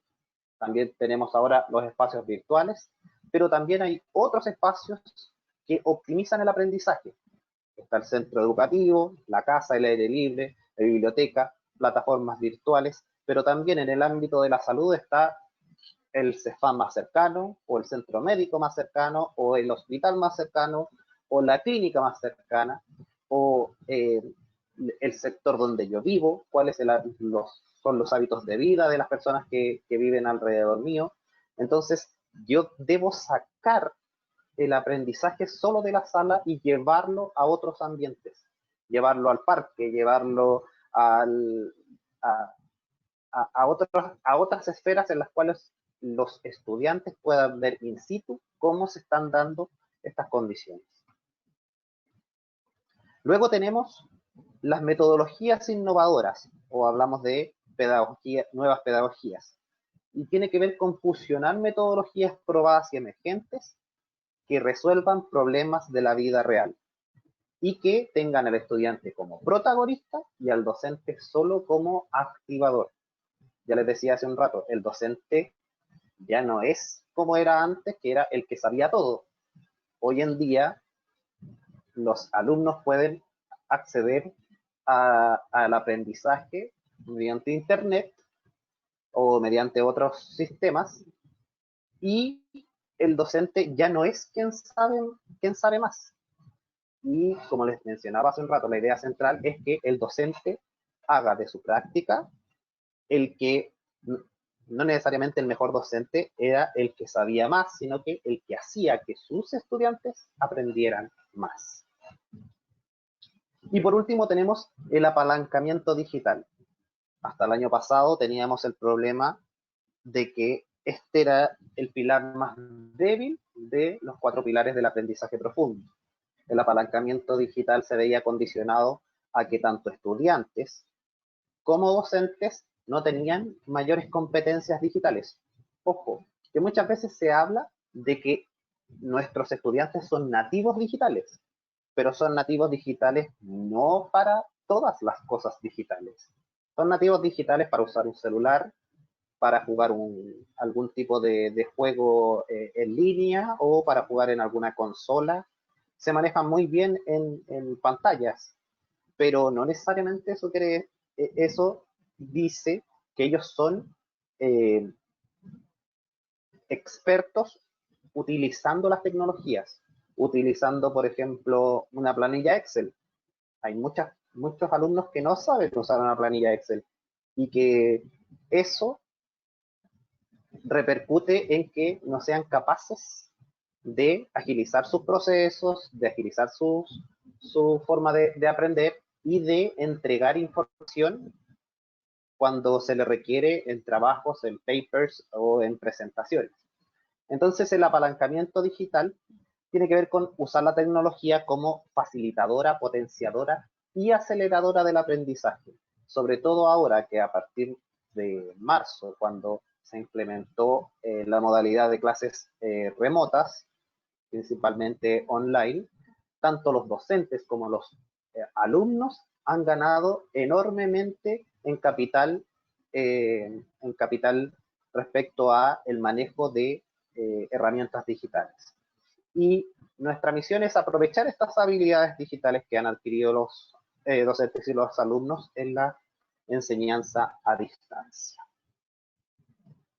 Ahora vamos a ahondar en lo que es la gestión de los contenidos, cómo gestionamos los contenidos que tenemos que enseñar con distintas, yo les voy a dar ahí 3 propuestas respecto a cómo gestionar los contenidos en el día a día y de cómo hacer que la gestión de los contenidos sea lo más eficiente posible. Primero, tenemos que tener nuestro norte, ya se los había fijado hace un momento.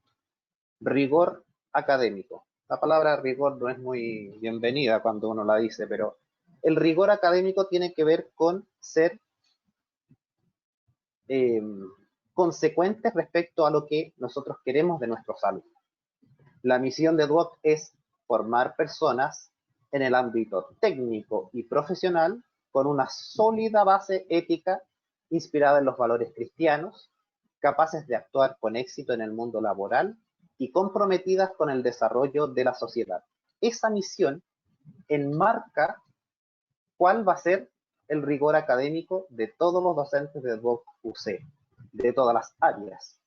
Pero para ser aún más específico, Duoc UC plantea en el rigor académico, en la dimensión tercera, la formación de personas profesionales y técnicos de calidad.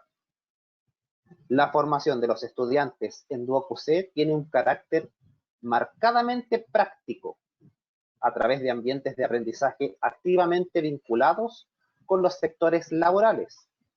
La calidad del proceso formativo se expresa en cada uno de los titulados, que cada uno de los titulados tiene la capacidad para ejercer su profesión con excelencia en el dominio de los conocimientos específicos y puede desempeñarse con eficiencia y eficacia en el mundo laboral globalizado.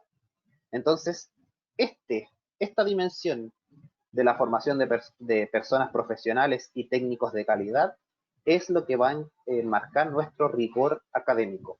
Nosotros no podemos entregarle al país, como Duoc UC, alumnos que no cumplan con esto. Nosotros estamos comprometidos a que nuestros graduados van a cumplir con cada una de estas apreciaciones. Ese es nuestro rigor académico. Una vez establecido el rigor académico, yo planteo como un uso eficiente de la gestión de los contenidos, el BDP. ¿Qué es BDP? BDP es Backward Design Planning. Backward Design Planning quiere decir que yo, cuando planifico un curso, cuando planifico un semestre, cuando planifico un año o cuando planifico incluso una carrera, parto por lo que yo quiero al final. Recién les decía cuál era el rigor académico o cuál era la formación estudiantil o el perfil del estudiante que Duoc UC quiere. Ahora, llevándolo a una unidad, el Backward Design Process tiene que ver, o el diseño, la planificación del diseño hacia atrás, tiene que ver con que yo lo primero que quiero establecer al momento de diseñar una unidad o diseñar un plan de estudios o diseñar un año, voy a ver qué quiero al final. No lo que voy a hacer al principio, qué quiero al final. Entonces, en base a ese resultado que yo quiero al final, es que yo empiezo a planificar hacia atrás. ¿Qué es lo que yo quiero que los estudiantes entiendan y sepan y sean capaces de hacer? Es lo primero que yo necesito establecer. Luego, determino cómo voy a evidenciar, con qué métodos de evaluación voy a evidenciar que mis alumnos llegan ahí. Cómo yo chequeo o evidencio que los alumnos están aprendiendo o han aprendido lo que yo quiero. Y luego diseño las actividades que me van a llevar a que los alumnos cumplan con la evaluación y cumplan con este objetivo final. ¿Cuáles son las actividades que voy a hacer para llegar a ese objetivo final? Entonces, muchas veces se planifica haciendo actividades. En base a esas actividades se hace la prueba y en base a esa prueba se esperan los resultados. Mientras que acá, en el Backward Design Planning, yo planteo y propongo a las personas que hacen docencia planificar al revés, establecer cuál es el objetivo final y en base a ese objetivo final ver cómo voy a evaluar que los alumnos van aprendiendo, ya sea de forma sumativa o formativa entre medio, y en base a esas evaluaciones formativas planeo las actividades de aprendizaje. Como segunda recomendación, la enseñanza basada en datos.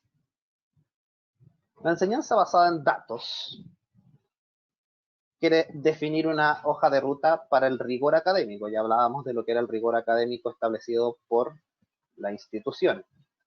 Y adapta la enseñanza para satisfacer las necesidades de aprendizaje de los estudiantes. La enseñanza basada en datos tiene como idea central que la enseñanza efectiva no tiene que ver con asegurarnos de haber enseñado un contenido, sino con asegurarnos de que los estudiantes lo hayan asimilado. Porque yo podría, como antiguamente se hacía y muchos profesores aún lo hacen, yo ya pasé la materia.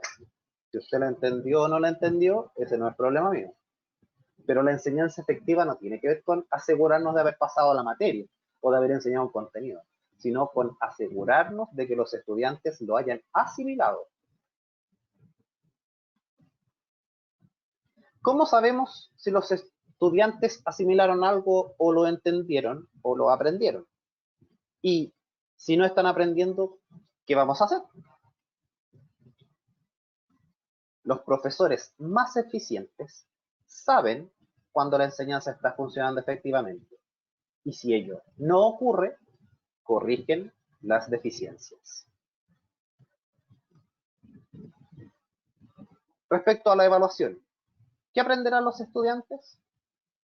Es necesario tener evaluaciones intermedias comunes 4 o 6 veces al año, pueden ser 3 veces el primer semestre o 3 veces el segundo.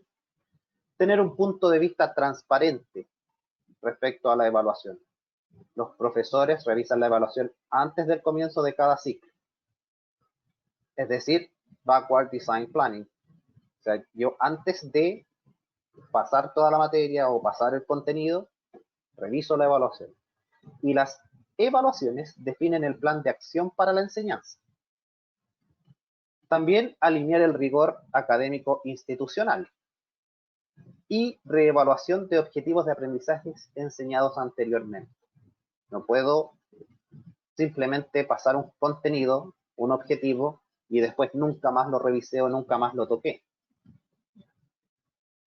Porque eso haría que el contenido no quede en los conocimientos de los alumnos y solo los alumnos terminen estudiando para una evaluación. Luego viene el análisis de la evaluación. ¿Qué fue lo que no aprendieron y por qué? Es importante fijarse en lo que no aprendieron. Para ello, idealmente exista una corrección inmediata de los resultados de la evaluación, dentro de las 48 horas. Un docente que pasa 15 días con una evaluación, 20 días con una evaluación, un mes con una evaluación y no entrega sus resultados, no tiene cómo analizar lo que aprendieron o lo que no aprendieron y tomar las remediales que fuesen necesarias. Informes de datos breves y fáciles de utilizar que incluyan análisis a nivel de ítems, análisis a nivel de objetivos y resultados generales. No puedo yo analizar simplemente una nota. Yo podría decir, hoy al curso les fue bien, se sacaron la mayoría entre un 5 y un 6. Pero resulta que del 6 al 7 puede haber habido un contenido en particular que no fue logrado por todos y la nota no me está entregando esa información.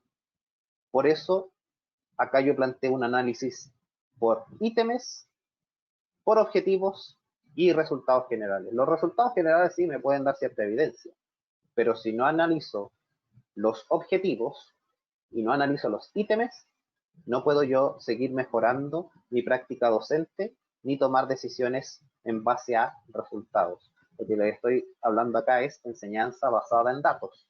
Necesito datos para tomar decisiones respecto a mi práctica docente. Y respecto a la profundidad, ir más allá de en qué se equivocaron los estudiantes y responder por qué se equivocaron. No basta decir, se equivocaron en esto, pero ¿por qué? Ese por qué debe nacer de nuestra reflexión docente. Y luego la acción. Enseñar y reenseñar hasta que los estudiantes dominen la materia. No podemos tener un egresado que no sepa algo. Está dentro del rigor académico, está dentro de la misión de Duoc UC y de la formación académica. Si es necesario, reenseñar. ¿Qué voy a usar? ¿Discurso guiado o modelaje? Discurso guiado, yo les voy diciendo a los alumnos qué hacer, qué pasos hacer para conseguir algo. O yo modelo, les muestro, esto se hace así. Entonces, para reenseñar objetivos de aprendizaje problemáticos, yo debo ser flexible respecto a mi práctica docente. No puedo enseñar siempre igual. No puedo usar siempre discurso guiado. Tal vez para algunas cosas el discurso guiado me sirve, pero para otras voy a tener que usar el modelaje. Evaluación permanente. Verificar diariamente el nivel de comprensión. Un monitoreo intensivo del trabajo independiente y las preguntas y las evaluaciones en clase para garantizar el progreso de los alumnos entre las evaluaciones intermedias. Y aquí es fundamental el cierre de una clase. El cierre de una buena clase debe evidenciarme si los alumnos aprendieron o no algo. No puedo llegar a una evaluación después de 4 semanas y en ese momento darme cuenta de que la clase 1, 3 y 5 no se entendió nada o se entendió parcialmente o el entendimiento fue deficiente.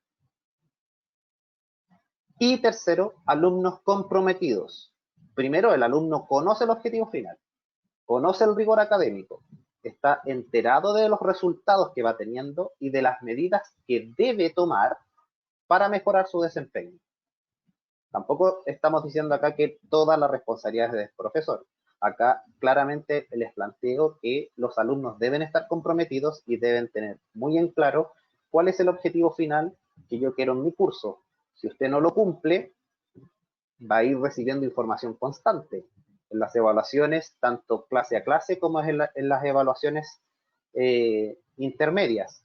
Pero usted debe saber qué debe hacer, usted debe tomar medidas respecto a su quehacer docente, su quehacer estudiantil para mejorar su desempeño. Una de las cosas que yo planteo para cerrar una clase es un ticket de salida.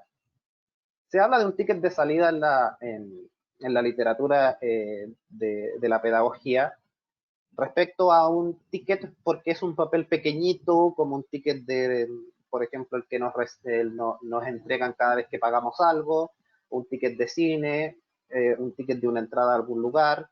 Y este ticket de salida tiene primero esa concepción de que es un papel o un documento o una instancia breve.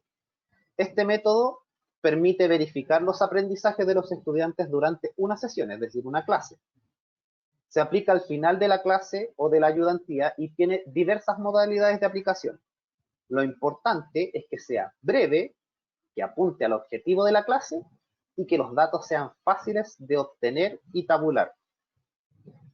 De esta forma, yo me voy enterando de si mis alumnos están aprendiendo y si esa clase fue efectiva o no. Ahora, esto suena como idóneo, tener en todas las clases, es como tener en todas las clases una evaluación. En este caso, el ticket de salida es una evaluación breve. Pero, ¿cómo lo hago fácil? Porque no puedo estar haciendo evaluaciones todos los días. No puedo estar haciendo pruebas todos los días. Bueno, cuando planeo mi clase, me valgo de herramientas digitales para hacer una pequeña pregunta al final de mi clase. Puede ser Mentimeter o Menti, SurveyMonkey, que sirve para hacer encuestas. Puede ser también Google Forms y la versión de Microsoft que es Forms también. Estas herramientas digitales nos ayudan a tabular información fácilmente, a que los alumnos respondan rápidamente, que no nos consuma tanto tiempo y yo tener información detallada de si el objetivo de la clase se cumplió y en qué medida se cumplió. Entonces ahora yo los voy a invitar, le voy a pedir a Pablo que me eche una manito acá con Menti, para que vean cómo se usa Menti. Para los que no conocen Menti, toman su teléfono, vayan a www.menti.com y ingresen el código, no es este código que está acá, sino que es el código que les va a decir Pablo.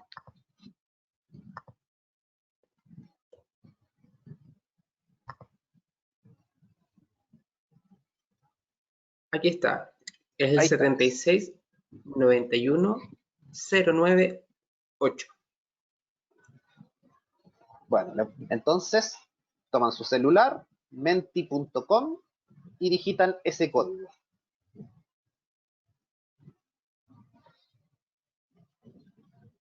Y responden la pregunta que Pablo amablemente nos preparó. Les vamos a dar 20 segundos para que respondan.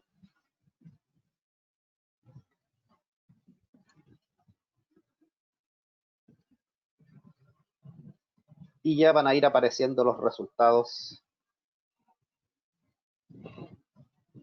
en la pantalla. Tenemos 2 participantes. Tenemos que esperar que se suban algunos otros y ahí arrancamos con la pregunta. Ya.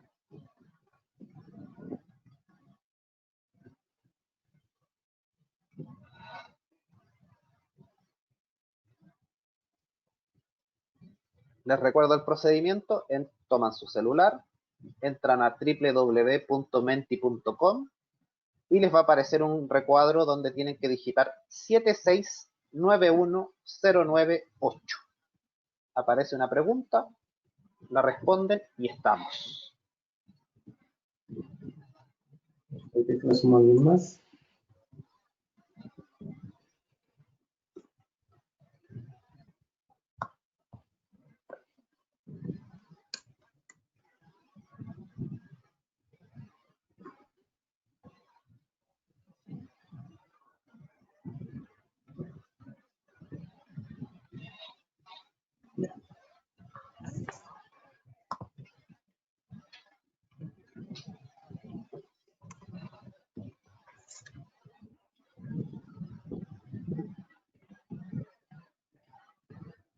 La pregunta era, ¿cuál de las siguientes alternativas corresponde a la formación profesional en Duoc UC?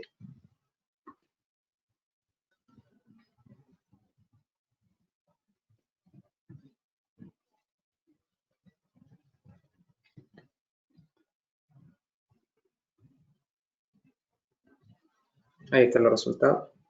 Bueno, ahí tenemos los resultados.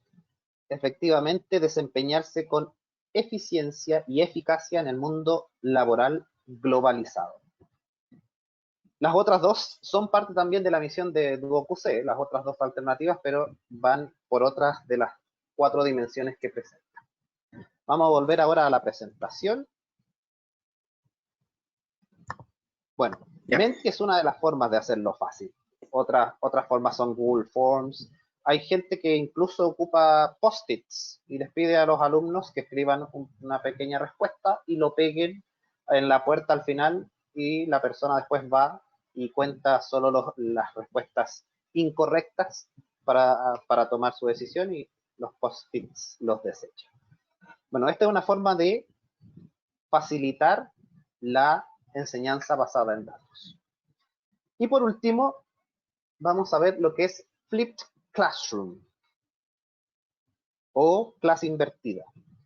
El Flipped Classroom es una metodología que nos ayuda a usar eficientemente el tiempo y los recursos en la sala de clases. Yo planteo el Flipped Classroom Rotation Model porque el modelo rotativo me asegura aún más que al llegar el alumno a la sala de clases va a tener lo que yo requiero. Flipped Classroom, que significa clase invertida, es invertir el proceso de enseñanza. Es decir, en el pasado o de acuerdo a las metodologías comunes, el profesor empieza a explicar una materia, da detalles, le muestra un video y después del final de la clase hace un cierre de clase, cumple con su objetivo de preparación de esa clase y se basa su tiempo de clase en una clase más bien expositiva. Lo que hace Flipped Classroom es cederle previo a la clase al alumno la actividad investigativa, el que el alumno investigue por su cuenta, que el alumno indague respecto a 2 o 3 preguntas que yo le pueda plantear, y el proceso de enseñanza ya viene previamente preparado antes de ingresar a la sala de clases. Y yo planteo el Rotation Model porque no solo, ¿cuál es uno de los problemas del Flipped Classroom hoy en día?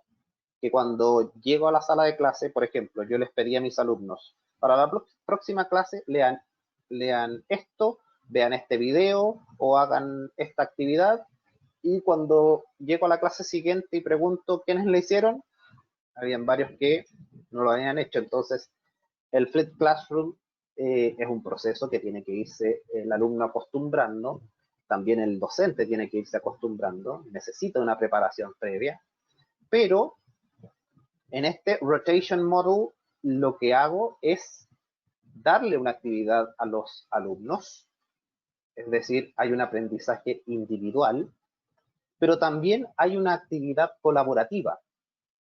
Es decir, yo le digo al alumno, ok, necesito que vea este video antes de llegar a la clase porque vamos a hablar de este video.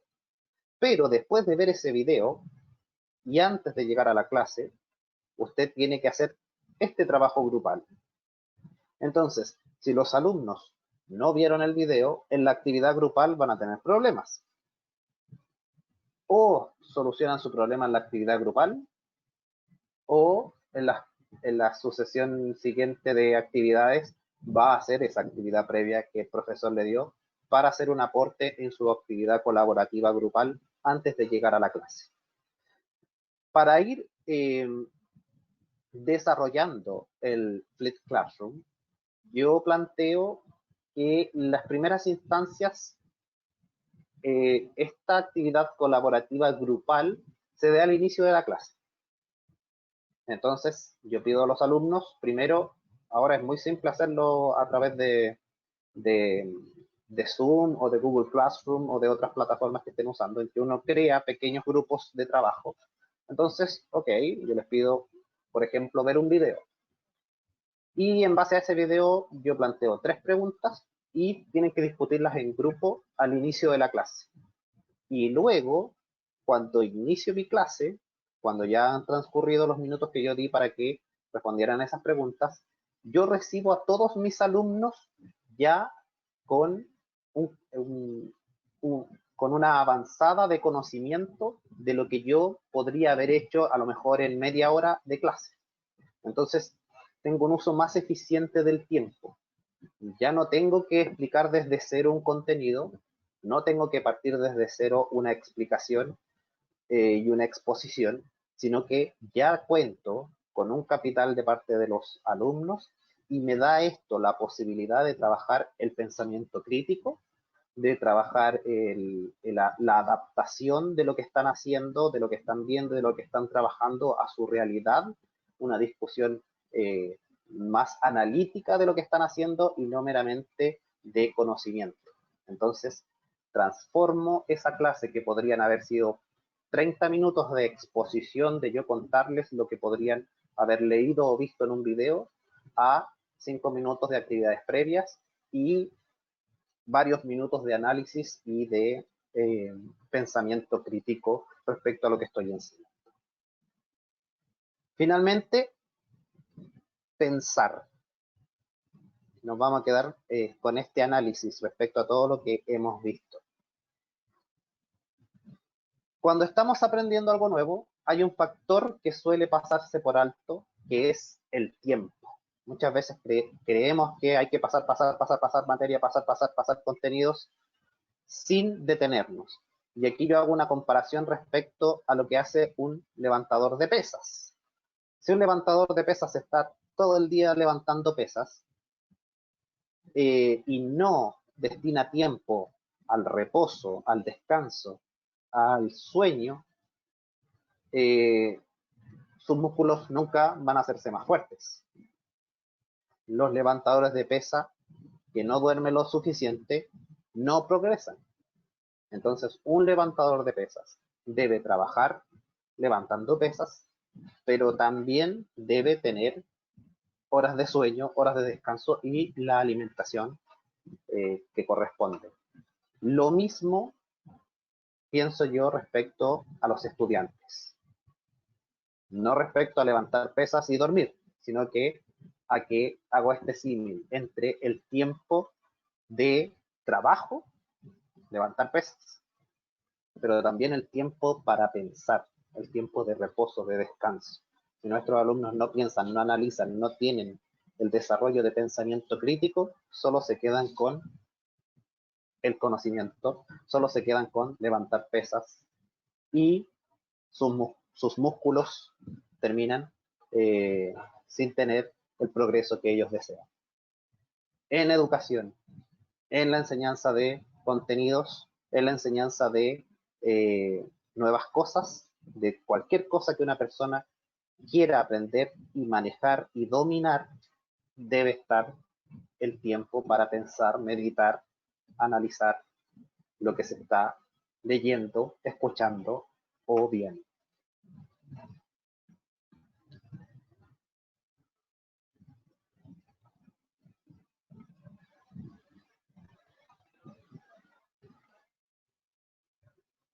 Bueno, vimos hoy la formación académica, Vimos también la sociedad que tenemos, vimos también la sociedad que queremos, vimos cómo la gestión pedagógica debe estar centrada en las 6C, en desarrollar en nuestros alumnos habilidades del siglo XXI o, como yo las llamo, competencias globales, carácter, ciudadanía, colaboración, comunicación, pensamiento crítico, y también dentro de la gestión pedagógica, los pilares del aprendizaje, vimos los ambientes de aprendizaje, asociaciones para el aprendizaje, nuevas metodologías y la tecnología como apalancadora.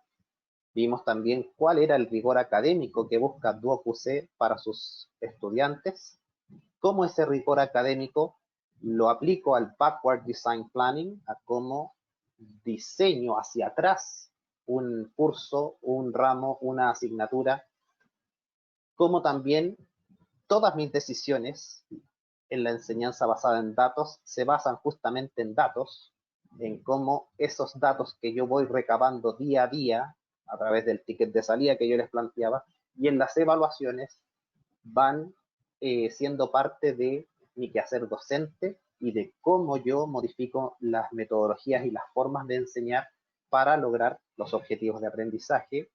Y también veíamos esta metodología de Flipped Classroom que nos ayuda a liberar tiempo de las clases con la preparación previa de los alumnos para trabajar pensamiento crítico y análisis de lo que estamos enseñando. Y finalmente, la comparación del levantador de pesas con el descanso, estudio y análisis y pensamiento. Les quiero agradecer por su atención. Como les decía Pablo en un principio, yo soy cofundador de Reimagínate, asesorías educativas, y soy asesor académico con experiencia tanto en la formación de docentes como de profesores. Buenísimo, Pablo, excelente. Muchísimas gracias por también tan buena presentación que nos acabas de entregar desde justamente todo este camino y este recorrido que nos hiciste para inicialmente entrar con una reflexión muy interesante y muy cierta por lo demás, y desde ahí también entregarnos herramientas, algunos tips, técnicas también que nos puedan ayudar a poder seguir entregando y desarrollando a los estudiantes desde la labor del docente, ¿cierto? Así que muchas gracias por eso, Pablo, y preguntarte algunas cositas que nos comentaban, y una es como dentro de tu mirada, ¿cierto? Y de esta propuesta del Backward Design Planning, ¿cuáles son los resultados y los beneficios que tú has visto desde tu experiencia y la utilización de esta herramienta y que realmente puedes tangibilizar desde el desarrollo de los estudiantes? Bueno, se puede tangibilizar en el desarrollo de los estudiantes el que el Backward Design Planning me va a dar, no me voy a enterar al final del proceso si lo que yo hice estaba bien o no, sino que durante el proceso yo voy a ir tomando las remediales para llegar a ese objetivo principal. Muchas veces seguimos un libro de texto y partimos actividad 1, actividad 2, actividad 3, actividad 4, actividad 5, prueba. Pero nunca nos dimos el trabajo de, bueno, después de la prueba se supone que viene los resultados y el análisis de los resultados. Pero nunca nos dimos el trabajo de pensar en el día 1 en los resultados que yo quiero. No en la prueba es un medio de evaluación, pero en el resultado que yo quiero. Entonces, si yo parto el día 1 pensando en cuál es el resultado que yo espero y quiero de mis estudiantes, va a condicionar todo el trabajo que yo haga desde la clase 1. Y voy a poder tomar decisiones respecto a si voy a hacer actividad 1, 2, 3, 4, 5, o voy a hacer 1, 3, 5, 4, 2, o voy a hacer 5, 2 y no voy a hacer la 1 ni la 3. Eso es lo que aporta el Backward Design Planning. El tener primero el objetivo final bien planteado para yo hacer las actividades y no partir por las actividades y después hacer la evaluación. Buenísimo, excelente. Y desde el ticket de salida, ¿cierto? Que me pareció súper interesante y también la utilización de estas herramientas que hoy día tenemos a nuestra disposición. ¿Cómo lo has visto? ¿Cómo es el nivel de engagement que generas con los estudiantes a través de estas herramientas? Primero de parte de los docentes, en un principio no es muy fácil de decirles, oiga, todas las clases usted tiene que hacer un ticket de salida, Claro, pero se dan cuenta con el tiempo o con el paso de las semanas que no tienen que volver a pasar una materia. claro. Muchas veces el ticket de salida te entrega información de si es necesario que yo repase una materia completa o solo tengo que reforzar un solo punto o ese dominio que yo quería para esa clase se cumplió. Claro, Muchas veces los docentes terminan después de la prueba y ahí vienen las coordinaciones académicas a hacer remediales respecto a, oiga, esto no se cumplió. Entonces usted va a tener que exacto. volver a enseñarlo porque yo no puedo tener un egresado que no domine esto. Ujú. En cambio, de esta forma, el docente se va asegurando en cada clase que cumplió su objetivo y no me encuentro con sorpresas 5 semanas después, un mes después o al final de un semestre, sobre todo en procesos que son tan importantes y rigurosos como la formación de profesionales técnicos o profesionales universitarios. En ese sentido, el ticket de salida en un principio es un poco resistido, pero es una metodología, yo menciono que es parte de una metodología, es una forma de ir uh, facilitando el trabajo docente hacia el final, hacia mi objetivo final. Porque así Exacto. todos los días, todas las clases, todas las sesiones, yo voy a tener eh, eh, la información que necesito y de esta forma, con estas herramientas digitales, se agiliza mucho, o sea, el Menti, 20 segundos y ya tengo resultados de cuántos de mis estudiantes lograron el objetivo, cuántos no, y ahí yo puedo hacer un análisis y decir por qué no lograron este objetivo y si es necesario que yo vuelva a replantear todo ese objetivo en las siguientes clases o hago un focus group con los que respondieron mal o hago un trabajo previo como esto que yo les planteaba del flip classroom, de invertir la clase, entonces les doy un trabajo para la clase siguiente en lo que yo vi que estaba debilitado. Y ahora con las plataformas yo mando un mail, vean este video y rápidamente soluciono el problema de esa clase y no lo soluciono después de una evaluación de un mes y medio después. Exacto. Buenísimo, excelente. De hecho, bueno, compartir quizás también otras herramientas, no sé si tú las has utilizado como Kahoot, por ejemplo, Sí, también te permite justo esta hay varias otras. interacción. Hay muchas otras y yo creo que en definitiva, como bien comentábamos, existen ya las herramientas disponibles para todos nosotros y podamos ponerlas en práctica, ¿cierto?, con nuestros estudiantes y desde ahí, como bien comentaste desde el inicio, ir apoyando el desarrollo de cada uno de estos y cumplir finalmente esos objetivos que nos trazamos inicialmente. Pablo, y una última pregunta, ¿y cuál sería desde tu mirada y tu experiencia la recomendación que le darías a todos los docentes para justamente subirse a esta ola en esta nueva forma de hacer las cosas y desde ahí también seguir contribuyendo al desarrollo de los estudiantes? En una palabra, accountability. En español eso es hacerse cargo. Yo me tengo que hacer cargo, si soy docente me tengo que hacer cargo del aprendizaje de mis estudiantes. Tengo que tener la capacidad de hacerme cargo de que quienes salgan de mi sala hayan cumplido los objetivos que yo me planteé. Si no consigo los objetivos que yo me planteé, me tengo que hacer cargo en mi práctica docente, en ir investigando, en ir mejorando, porque para eso estamos, para eso somos los docentes, para formar personas, para cumplir nuestros objetivos de enseñanza-aprendizaje, para que nuestros estudiantes salgan con las herramientas que yo quiero que salgan. Yo me hago responsable de eso, no solo porque recibo un sueldo a fin de mes, sino que es porque profesionalmente yo me planto frente a mis alumnos con dignidad, con respeto, con el desarrollo profesional que yo tengo, pero con la convicción de que ellos pueden, de que ellos son capaces y de que yo soy capaz de transmitir el conocimiento que yo quiero transmitir. Accountability, es decir, hacerme cargo. Yo me hago cargo de esto, yo tomo el timón, yo soy quien voy a conducir a mi curso, a mi grupo, a mis estudiantes, a que logren los aprendizajes que yo quiero que logren. Si no lo hago, estoy fracasando como profe y tendré que replantearme. Y en ese análisis constante es donde tenemos que día a día estar viendo mejores prácticas, mejores metodologías. Muchas nos facilitan la vida, pero nos da lata, o les tenemos miedo, o estoy en una posición cómoda de que el alumno tiene que aprender. Le cedo toda la responsabilidad al alumno. Si no aprende es culpa de él. Y debería ser lo contrario, si no aprenden es mi culpa. Exacto. Buenísimo, excelente, Pablo. Ale, no sé si tú quieres hacerle alguna pregunta, algún comentario a Pablo. Agradecer a Pablo la tremenda exposición, fue una asesoría académica increíble. Sin duda hoy en la tarde hemos tenido tremendos speakers que nos han hecho ver este nuevo rol docente, y además de paso agradecer a todo nuestro cuerpo docente que frente a esta situación de contingencia, ya sea social o sanitaria que hemos estado viviendo desde el segundo semestre del año pasado, se han subido a este carro y han aplicado herramientas que en su vida pensaron aplicar.